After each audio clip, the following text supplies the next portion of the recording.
Hello everyone, welcome, and today I want to talk a little bit about the PlayStation 5 showcase of games that happened a couple of days ago.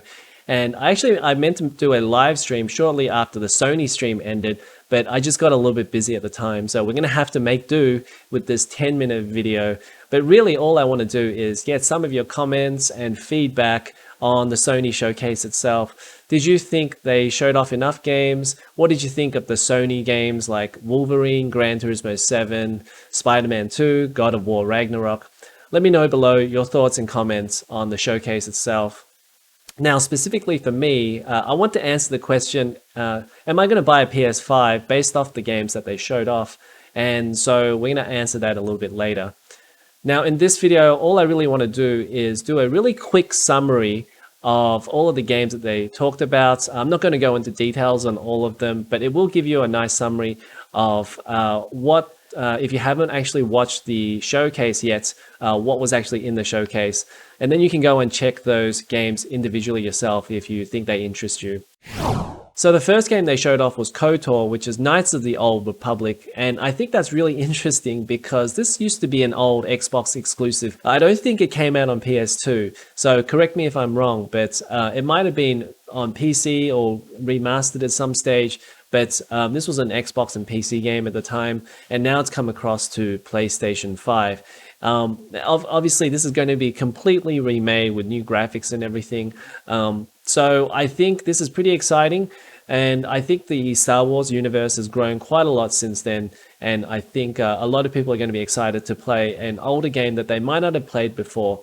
The next game they showed off was Project Eve. Now, I gotta say, this looked very close to Nier Automata, and for me personally, I wasn't all that excited because I didn't really like Nier Automata that much. I finished it, and I just found it a little bit too repetitive, and so this game didn't really do anything for me, so it's probably a skip from me. The next game is Tiny Tina's Wonderlands, which is a spin-off of the Borderlands franchise made by the same developers, Gearbox, and I think Borderlands fans should be pretty excited about this. I think a spin-off at the right time makes a lot of sense, and I think sometimes when you just keep on doing the same sequels over and over again, like if they were to make Borderlands 4 and 5, it can get a little bit stale. So a spin-off at the right time, such as Wonderlands itself, where they can explore new ideas and new things in the universe, I think that makes a lot of sense for the Borderlands franchise. The next game is Forspoken. Now, this was a game that they showed off last year, but it was actually called Project Athia. You may recall it, but I think they really didn't show off that much last time, and now they showed off quite a bit more. They showed off the character, they showed off what's happening in the storyline. In terms of gameplay itself, it looks a little bit like Control, where the main character is actually using her powers to levitate objects and things, and using other, I don't know, magical powers to fight the enemies. So I think it's going to be a little bit like Control in that sort of sense in terms of gameplay and combat. Okay, so the next game was Ghostwire Tokyo. We've seen this a few times already. It still doesn't do anything for me. This is, again, something a little bit like Forspoken, something a little bit like Control, set on the backdrop of Tokyo itself. I think Tokyo, the city, actually looks pretty cool as they presented it. I think the art style is pretty nice, but I don't know about the story, and I don't know about the gameplay, and the last few times they showed off, it really hasn't done anything for me. Okay, so Vampire the Masquerade Blood Hunt is next, and this is a couple of vampire games now. So I think there was a Vampire Bloodlines game as well, although that's been delayed indefinitely. We don't know if that's coming back or not. And now we've got something called Blood Hunt, and this looks very Assassin's Creed-esque. They didn't really show that much. They really only show one section of the game itself, and with the character moving around on the rooftops, killing people.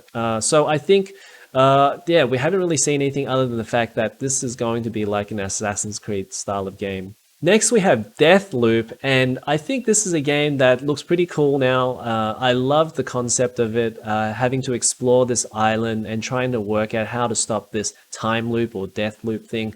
This game is actually coming out next week, so I'm not going to talk too much about it, but make sure to go and check that game out. I probably won't have time to actually play this, but this is made by Arcane Studios, who made Dishonored and Dishonored 2, so if you like those type of games, I think you'll probably enjoy Deathloop. So the next game is Tchia, and this looks like a very family-friendly game. So I think it's a little bit out of place amongst all of these other more mature games. So definitely, I think PS5 could do with a lot more family-friendly content. Although I do understand that a lot of that just comes at the later end of the console cycle. But it's good that they put something out there that is a little bit family-friendly. So Sony saved all of their games for last, and the first one is Uncharted 4 and The Lost Legacy. Now this has been remastered for the PS5 and PC. I think the more interesting news is that it's coming out for PC, and I sort of see their strategy here. They're going to release all of their old games and put them on PC, hopefully get people who have always been on PC more interested in the Sony universe, and then hopefully they go and buy a PS5 and play all of the latest games there. So the next game is a bit of a teaser. It's Wolverine. It's made by Insomniac Studios, the same development team who made Spider-Man and also making Spider-Man 2, which we'll talk about in a second. But Wolverine, it still looks like it's really early on. It might even be 2023 and 24 before we even see this, because Spider-Man 2 will probably be next.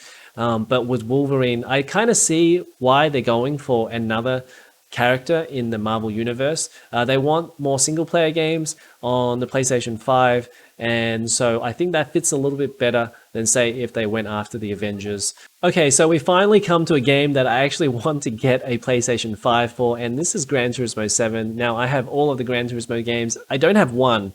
That's the only one I'm missing. But I kind of drop in and out of those Gran Turismo games. I used to play them a lot more, especially when the Gran Turismo games were actually showcases for the system. Whereas recently, say with Gran Turismo Sports, they've kind of fallen back a little bit because PCs have been so much stronger in recent times. But Gran Turismo, I used to play them a lot, and I'm excited for Gran Turismo 7. Not so much for the graphics itself, but just getting back into that world of like just racing on track. And also collecting the cars, but really more so, I love the environments that Gran Turismo does. They always look great.